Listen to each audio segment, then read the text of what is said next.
अस्सलामुअलैकुम। रमज़ानुल मुबारक का तीसरा अशरा निहायत बाबरकत और अज़मत वाला अशरा है। इसे जहन्नुम से निजात का अशरा कहा जाता है। इस अशरे में अल्लाह ताला अपने बंदों को जहन्नुम की आग से आज़ादी अता फरमाते हैं।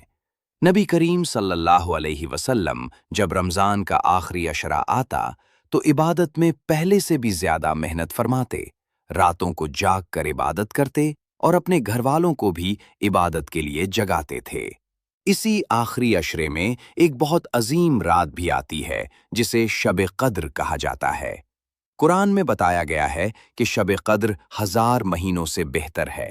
इस रात में इबादत करने वाले को बहुत बड़ा अज्र व सवाब मिलता है और गुनाहों की माफ़ी भी मिलती है। इसलिए हमें चाहिए कि रमज़ान के आखिरी अशरे में ज़्यादा से ज़्यादा नमाज, तिलावत कुरान, ज़िक्र और दुआ करें। ख़ास तौर पर ये दुआ ज़्यादा पढ़ें।